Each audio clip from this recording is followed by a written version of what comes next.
बिस्मिल्लाहिर्रहमानिर्रहीम। अस्सलाम वालेकुम। आज का हमारा टॉपिक है फिजियोलॉजी ऑफ विज़न। सबसे पहले हम ये देखेंगे कि लाइट क्या होती है। लाइट इलेक्ट्रोमैग्नेटिक रेडिएशन का वो स्पेक्ट्रम होता है जिसे हम आँख से देख सकते हैं। इलेक्ट्रोमैग्नेटिक रेडिएशन स्पेक्ट्रम कौन सा होता है? इलेक्ट्रोमैग्नेटिक रेडिएशन वो वाली रेडिएशन होती हैं जिनको एक जगह से दूसरी जगह ट्रांसफ़र होने के लिए किसी मीडियम की ज़रूरत नहीं होती। लाइट उसकी एक एग्जांपल है। लाइट को एक जगह से दूसरी जगह मुंतकिल होने के लिए किसी चीज़ की ज़रूरत नहीं होती, किसी मीडियम की ज़रूरत नहीं होती। सूरज से लाइट आती है, डायरेक्ट ज़मीन तक आ जाती है। जबकि इसके बरअक्स आवाज़ हो गई, आवाज़ वहाँ से आती है, सूरज से जो केमिकल रिएक्शन होते हैं वहाँ से आवाज़ प्रोड्यूस होती है, लेकिन वो हम तक नहीं आती क्योंकि दरमियान में स्पेस है, उसको मीडियम की ज़रूरत होती है। आवाज़ को ट्रांसफ़र होने के लिए किसी मीडियम की ज़रूरत चाहिए होती है, या हवा चाहिए होती है उसको, या फिर उसको पानी चाहिए होता है ताकि वो एक जगह से दूसरी जगह ट्रांसफ़र हो सके। लाइट के अंदर 7 किस्म की वेवलेंथ होती हैं और हर वेवलेंथ का अपना एक कलर होता है। जब वो वेवलेंथ आपस में मिक्सअप होती है तो वाइट कलर प्रोड्यूस करती हैं। अगर हमें इनको अलग अलग देखना हो तो हम ग्लास प्रिज्म में से लाइट को जब एंटर करेंगे तो वो हर वेवलेंथ अपने अपने कलर के हिसाब से अपने एक दूसरे से अलग अलग हो जाती हैं। Light is combination of 7 wavelengths and each wavelength has its own color. This can be demonstrated by passing the white light through a glass prism which refract it.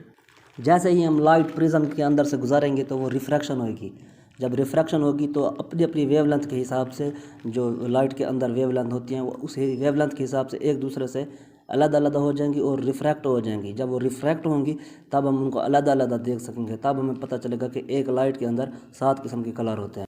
Light एक सेकंड में 3 लाख किलोमीटर का फासला तय करती है और wavelength के हिसाब से अगर देखा जाए तो सबसे ज़्यादा वेवलेंथ रेड कलर की होती है और सबसे कम वायलेट कलर की होती है। रेड कलर की वेवलेंथ 700 नैनोमीटर होती है जबकि वायलेट की 400 होती है। आगे है the spectrum of light. Light के स्पेक्ट्रम को हम डिस्कस करेंगे। जब आपको लाइट का स्पेक्ट्रम समझ आ जाएगा तब आपको विजन अच्छी तरह से समझ आ जाएगी। The visible spectrum extends from 700 nanometer at the red end to the 400 nanometer at the violet end। जो मेरा विजिबल स्पेक्ट्रम होता है वो आपको मैंने पहले बताया है कि 400 नैनोमीटर से 700 नैनोमीटर के दरमियान जो वेवलेंथ आएगी वो हमारे लिए विजिबल होगी। इससे आगे या नीचे हमारे लिए विजिबल नहीं होगी। अल्ट्रा वायलेट रेडिएशन क्या होती है? जो अल्ट्रा वायलेट लाइट होती है उसकी वेवलेंथ कम होती है, ठीक है। हमारी जो विजिबल रेंज है, जो हमारी 700 से 400 के दरमियान की रेंज है, वो इससे भी कम होती है अल्ट्रा वायलेट की, लेकिन वो एक्स रेज से बड़ी होती हैं और इनकी रेंज क्या होती है? ये 10 नैनोमीटर से 400 नैनोमीटर के दरमियान होते हैं। अगर ये 400 से थोड़ी ज़्यादा होती, 400 के ऊपर होती, तब ये हमारे लिए विजिबल होती है, लेकिन इनकी 400 से कम है जो कि हमारी रेंज नहीं है, तो इसलिए ये हमारे लिए विजिबल नहीं होती। लेंस के अंदर एक येलो पिगमेंट होता है। जब अल्ट्रा वायलेट रेज उस लेंस के ऊपर पड़ती हैं तो लेंस के अंदर जो येलो पिगमेंट होता है वो उसको अब्जॉर्ब कर लेता है। जब उसके अंदर अब्जॉर्ब होती है तो हमारे रेटिना तक उसके सिग्नल नहीं पहुंचते, तो इस वजह से ये हमारे लिए इनविजिबल होती है। अब एक कोई ऑब्जेक्ट है, कोई भी चीज़ है, हमें उसका ख़ास कलर कैसे मालूम होता है?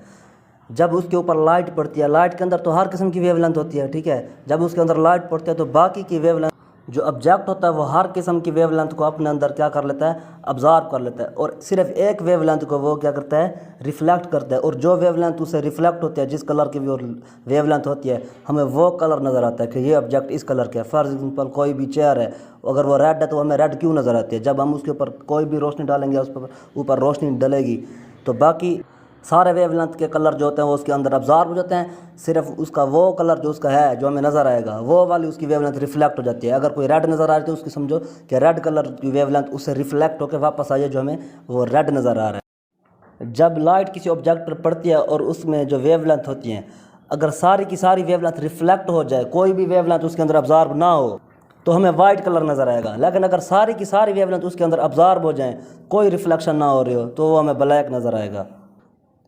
आगे है मैकेनिज्म ऑफ विजन। हमें कोई चीज़ देखते हैं तो हमें किस प्रोसेस के बाद हमें दिखाई देती है, कब पता चलता है कि अच्छा ये है। जो हमारी विजन का मैकेनिज्म है वो ये है कि सबसे पहले ऑब्जेक्ट से लाइट आती है, ठीक है, वो हमारी आँख के अंदर एंटर होती है, तो जब वो रेटिना के ऊपर पड़ती है, रेटिना के ऊपर उसका फोकस होना बहुत ज़रूरी होता है। तो रेटिना के ऊपर फोकस कैसे होगा? कभी आगे चली जाएगी, कभी पीछे चली जाएगी, तो उसको फोकस करने के लिए हमें रिफ्रैक्शन की ज़रूरत होती है और अकोमोडेशन की ज़रूरत होती है। रिफ्रैक्शन क्या होती है? अभी कोई लाइट रेज आ रही है, वो हमारी रेटिना के आगे या पीछे फोकस हो रही हैं, तो हमारा जो लेंस है, हमारा जो एक्वस ह्यूमर है, वो उसको रिफ्रैक्ट करके उसको बेंड करवा देगा। उसको जब बेंड करवाएगा तो उसकी फोकसिंग कहाँ पर हो जाएगी? रेटिना पर हो जाएगी। और अकोमोडेशन क्या है? जब हम दूर की कोई चीज़ देखते हैं तो उस वक्त हमें रिफ्रैक्शन की ज़रूरत बहुत ज़्यादा होती है। तो एक्वस ह्यूमर की और लेंस की जो रिफ्रैक्शन होती है उसके अलावा भी हमें कुछ एडिशनल रिफ्रैक्शन चाहिए होती है। तो उस हिसाब से लेंस अपनी शेप चेंज कर लेता है। जब लेंस शेप चेंज करता है तो रिफ्रैक्शन में चेंज आती है। जब रिफ्रैक्शन चेंज होती है तो लाइट डायरेक्ट हमारे रेटिना पर फोकस हो जाती है। फिर इसके बाद जब रेटिना पर फोकस हो गई फिर उसके बाद क्या होता है, रेटिना के अंदर रॉड और कोन होते हैं जो उस लाइट को इम्पल्स में चेंज करते हैं। फिर वो इम्पल्स बना के हमारे विजुअल कॉर्टेक्स में भेजते हैं और विजुअल कॉर्टेक्स में इमेज दिखाता है। ये मैकेनिज्म ऑफ विजन में जो जो चीज़ें आएंगी अब हम इस एक एक को डिस्कस करेंगे, आपको फिर ये सारा समझ आएगा। इसके बाद है processing transmission of visual sensation. ये मैंने आपको बताया कि रेटिना में जो कोन्स और रॉड्स होते हैं वो फिर उसको विजुअल पाथवे के ज़रिए विजुअल कॉर्टेक्स में भेजते हैं, इमेज के जो इम्पल्स होती है उसको। फिर विजुअल परसेप्शन होती है, विजुअल कॉर्टेक्स उस इम्पल्स को पढ़ता है, फिर हमें पता चलता है कि अच्छा ये वाला ऑब्जेक्ट है जो हम देख रहे हैं। आगे focusing of image on retina. Refraction क्या होती है, फोकसिंग जो होती है रेटिना के ऊपर, उसमें पहला जो काम है वो रिफ्रैक्शन क्या है। रिफ्रैक्शन क्या होती है, जब हम 20 फीट से ज़्यादा या कोई दूर की चीज़ देखते हैं तो वहाँ पर जो रेज़ आ रहे थे कुछ ऑब्जेक्ट से, वो रेज़ पैरेलल होती हैं आपस में, वो हमारे रेटिना को क्रॉस कर देती हैं। एक लिहाज से क्रॉस तो नहीं करती, लेकिन जहाँ पर उन्होंने फोकस होना होता है वहाँ पर वो फोकस नहीं होती। तो उनको वहाँ पर फोकस करने के लिए उनको झुकना पड़ेगा, उनको बैंड होना पड़ेगा। जब वो बैंड होंगी तो वो फिर रेटिना के ऊपर फोकस हो जाएंगी। जब तक वो रेटिना के ऊपर फोकस नहीं होगी तब तक क्लियर इमेज में दिखाई नहीं देगा। तो ये रिफ्लेक्शन फिर कौन करवाएगा, ये एक्वस ह्यूमर करवाएगा, कॉर्निया करवाएगा, लेंस करवाएगा और विट्रस ह्यूमर करवाएगा। आगे है कि अकोमोडेशन। अकोमोडेशन क्या होता है, रिफ्लेक्शन तो तब काम आई जब हमने कोई दूर की चीज़ देखी। जब हम कोई नज़दीक की चीज़ देखते हैं जो 20 फीट से भी कम है, ठीक है, तब हमें क्या काम देगा, तब हमें अकोमोडेशन काम देगा। अकोमोडेशन क्या होती है, जो नज़दीक के ऑब्जेक्ट हैं जब हम उन्हें देखते हैं तो उनसे जो लाइट रेज निकलती हैं वो डाइवर्जेंट होती हैं, उनको एडिशनल रिफ्रैक्टिव पावर की ज़रूरत होती है ताकि वो रिफ्रैक्शन कर सकें और हम उन्हें सही तरीके से देख सकें। जो एडिशनल पावर होती है ये कौन देता है, ये फिर हमें अकोमोडेशन प्रोवाइड करता है। अच्छा, अकोमोडेशन कैसे मिलती है, या तो लेंस का जो कर्वेचर है उसमें कोई चेंज आ जाए, लेंस के कर्वेचर में जब चेंज आएगी तो अकोमोडेशन हो जाएगी, या फिर प्यूपल का साइज़ चेंज हो जाए, क्योंकि प्यूपल का तो ये फंक्शन है कि ना लाइट को कितना अंदर एंटर करना है और कितना एंटर नहीं करना, तो उसका साइज़ कंट्रोल में आ जाए, या फिर कन्वर्जेंस ऑफ आई हो जाए। जब कन्वर्जेंस होगी तब अकोमोडेशन ऑटोमेटिक हो जाएगी। इन 3 प्रोसेस के ज़रिए हमारी अकोमोडेशन होगी, और अकोमोडेशन जब होएगी तो जो नज़दीक के ऑब्जेक्ट हैं उनसे आने वाली रेज हमारे रेटिना पर इजीली फोकस हो जाएंगी। ये हमने पढ़ा फोकसिंग ऑन रेटिना, सबसे पहला प्रोसेस जो था हमारे मैकेनिज़्म का, रेटिना के ऊपर फोकस होना। अब रेटिना पर लाइट फोकस हो गई, हमने अकोमोडेशन के ज़रिए, रिफ्रैक्शन के ज़रिए हमने वहाँ पर लाइट को फोकस करा लिया। अब आगे उससे क्या होगा, आगे पढ़ेंगे फोटो ट्रांसडक्शन। जब लाइट हमारे रेटिना के ऊपर फोकस होगी उसके बाद फोटो ट्रांसडक्शन होगी। फोटो ट्रांसडक्शन होती क्या है, जो लाइट हमारे रेटिना पर फोकस हुई थी उस लाइट से इम्पल्स को कन्वर्ट करना, ठीक है। रॉड और कॉन जो होते हैं वो उस लाइट को कन्वर्ट करेंगे इम्पल्स में, इलेक्ट्रिकल इम्पल्स में, एक मैसेज में कन्वर्ट करेंगे। यह जो प्रोसेस होगा इसे फोटो ट्रांसडक्शन कहते हैं। और जो इम्पल्स बनती है, जो लाइट के मुताबिक जो भी इम्पल्स बनाते हैं हमारे रॉड्स और कॉन्स, उस इम्पल्स को हम रिसेप्टर पोटेंशियल भी कहते हैं। The phenomena of conversion of light energy into receptor potential यानी कि visual impulse is known as photo transduction. अब हमने ये देखा कि पहले फोकस कैसे हुई, लाइट फोकस करा लिया हमने, फिर उसके बाद फोटो ट्रांसडक्शन हुई, यानी कि जो लाइट आती है उसको इम्पल्स में किस तरह चेंज किया जाता है, रॉड और कॉन होते हैं जो उसको चेंज करते हैं। और आगे हम देखेंगे इसका नेक्स्ट मैकेनिज्म में नेक्स्ट प्रोसेस क्या है जिससे हमारी विजन कंप्लीट होती है। नेक्स्ट है processing and transmission of visual impulse. अब इम्पल्स बन गई, अब वो ट्रांसमिट कैसे होगी आगे। जो विजुअल इम्पल्स होते हैं वो इलेक्ट्रॉनिक कंडक्शन के ज़रिए मूव करते हैं। इलेक्ट्रॉनिक कंडक्शन क्या होता है, जिस तरह से इलेक्ट्रिसिटी मूव करती है, और एक्शन पोटेंशियल की तरह मूव नहीं करती है। एक्शन पोटेंशियल किस तरह से होती है, एक चीज़ से दूसरी जगह पे जंपिंग करना। विजुअल इम्पल्स ट्रांसमिट होगी रेटिना के जरिए, फिर बाइपोलर सेल, उसके बाद हॉरिजॉन्टल सेल, एमाक्राइन सेल और गैंग्लियन सेल में। जब गैंग्लियन सेल तक विजुअल इम्पल्स पहुंच जाएगी तो उसके बाद एक्शन पोटेंशियल के जरिए आगे मूव करेगी, फिर लैटरल जेनिकुलेट बॉडी के जरिए विजुअल कॉर्टेक्स तक पहुंचेगी। अब विजन के हमने मैकेनिज्म 3 पढ़ लिए। सबसे पहले क्या था, सबसे पहले फोकसिंग था, उसके बाद फोटो ट्रांसडक्शन, उसके बाद उसकी ट्रांसमिशन थी विजुअल इम्पल्स की। अब विजुअल कॉर्टेक्स तक विजुअल इम्पल्स पहुंच गई। अब हम देखेंगे कि किस तरह से इमेज का पता चलता है कि कौन सी चीज़ हम देख रहे हैं। विजुअल परसेप्शन यानी कि किसी ऑब्जेक्ट को देखना, किसी ऑब्जेक्ट का शेप को समझना कि ये अच्छा ये ऑब्जेक्ट है। जब इम्पल्स हमारे विजुअल कॉर्टेक्स तक पहुंच जाती है तब हमें 3-4 चीज़ें पता चलती हैं। लाइट सेंस का पता चलता है, फॉर्म सेंस, कंट्रास्ट सेंस और कलर सेंस। लाइट सेंस क्या होता है कि लाइट की परसेप्शन होती है हमारे विजुअल कॉर्टेक्स में।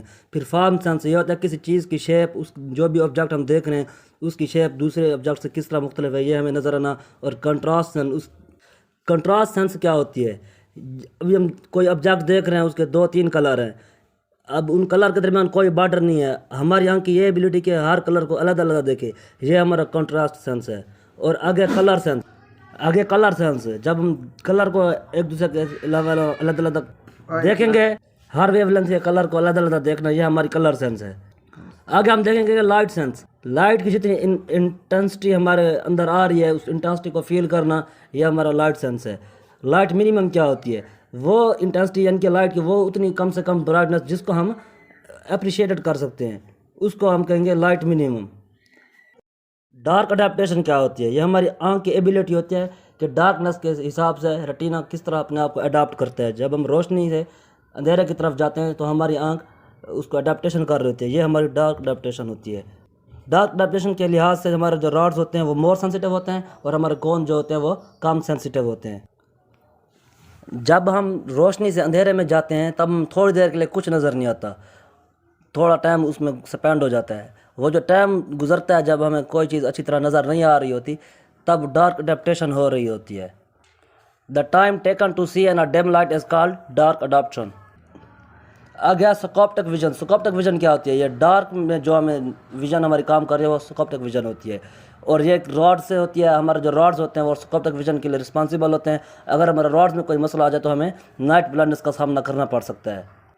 और फोटोऑप्टिक विजन में हमारा जो होता है वो कौन रिस्पॉन्सिबल होते हैं, और डे लाइट में या रोशनी के वक्त जो भी हम चीज़ देखते हैं वो फोटोऑप्टिक विजन की वजह से हम देख रहे होते हैं। अगर कौन में कोई ख़राबी आ जाए या कौन में हमारा कोई भी मसला आ जाए तो हमारे डे ब्लाइंडनेस हो सकती है। आगे है फॉर्म सेंस। ऑब्जेक्ट्स की जो मुख्तलिफ शेप होते हैं उसको आपस में डिस्क्रिमिनेट करना। जब हम कोई ऑब्जेक्ट देखेंगे हमें पता चलेगा अच्छा ये पेंसिल है, ये रेज़र है, ये क्या है।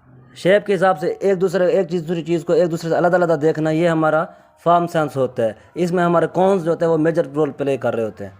हमारे फोविया के ऊपर फॉर्म सेंस बहुत ज़्यादा होती है क्योंकि फोविया वो जगह होती है हमारे रेटिना की जहाँ पर हमारे कॉन्स की तादाद सबसे ज़्यादा होती है।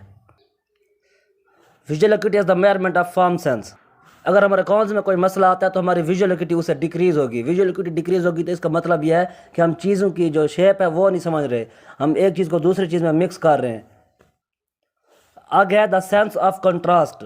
जो ल्यूमिनस रीजन्स होते हैं उसके दरमियान में जो डिस्क्रिमिनेशन हम करते हैं, हमारी आँख की जो एबिलिटी होती है कि ल्यूमिनस के जो रीजन्स होते हैं उसको एक दूसरे से सेपरेट करता है जो कि एक बॉर्डर से सेपरेटेड नहीं है, यह हमारा सेंस ऑफ कंट्रास्ट होता है। लेकिन अगर हमारा सेंस ऑफ कंट्रास्ट ख़राब हो जाए तो हमें फोगनेस हो जाती है, मतलब कि हमें ब्लर नज़र आता है। और कंट्रास्ट सेंसिटिविटी कब ख़राब होती है या सेंस ऑफ कंट्रास्ट किस तरह से ख़राब होता है, जब हमें कोई रिफ्रैक्टिव एरर होगा, ग्लूकोमा होगा, एम्ब्लायोपिया होगा। एम्ब्लायोपिया क्या होगी, यानी कि लेजी आई, या डायबिटिक रेटिनोपैथी होगी, ऑप्टिक नर्व डिजीज़ होगी, या लेंटिकुलर चेंजेस मतलब हमारी लेंस की जो स्ट्रक्चर है उसके अंदर कोई चेंजेस आती है, उस वजह से हमें कंट्रास्ट सेंसिटिविटी का सामना करना पड़ सकता है।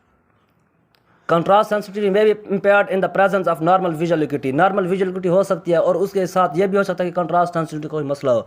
यह ज़रूरी नहीं है कि अगर हमारी विजुअल एक्यूटी नॉर्मल है तो हमारी कंट्रास्ट सेंसिटिविटी भी ठीक है। पहले रॉबसन चार्ट के ज़रिए हम कंट्रास्ट सेंसिटिविटी का पता कर सकते हैं कि ये हमारी सही है कि नहीं है। आगे है कलर सेंस। कलर सेंस क्या होती है, जैसे कि हर वेवलेंथ का अपना कलर होता है, हमारी आँख की वो एबिलिटी कि एक कलर को दूसरे कलर से मुख्तलिफ हम सोच सकें, हम देख सकें कि ये कलर इससे मुख्तलिफ है, ये हमारा कलर सेंस है। और कलर विजन हमें जो देता है वो कौन दे रहा होता है। आगे हमारे पास है ट्राइक्रोमैटिक थ्योरी। ट्राइक्रोमैटिक थ्योरी के मुताबिक हमारे पास जो है ना 3 किस्म के कॉन्स होते हैं, एक जो रेड कलर को अप्रिशिएट करता है, एक ग्रीन को और एक ब्लू कलर को। इस 3 कलर के जो होते हैं हमारे पास कॉन्स होते हैं और इनको हम प्राइमरी कलर भी बोलते हैं। इन 3 कलर को, रेड, ग्रीन और ब्लू को हम प्राइमरी कलर बोलते हैं। जब यही 3 प्राइमरी कलर आपस में मिक्सअप होते हैं तो बाकी मुख्तलिफ कलर हमें नज़र आते हैं। और जब सारे के सारे कलर हमारे जो कॉन्स होते हैं, जो 3 हमारे किस्म के कॉन्स हैं, ब्लू का, ग्रीन का और रेड का, जब एक ही टाइम पर सारे पर अपना स्टिमुलेट होंगे तब हमें वाइट कलर नज़र आएगा। और कलर विजन को हमें टेस्ट किस तरह करते हैं, किस तरह पता चलेगा कि हमारी कलर विजन सही है कि नहीं है? उसके लिए हमारे पास इशारा टेस्ट होता है।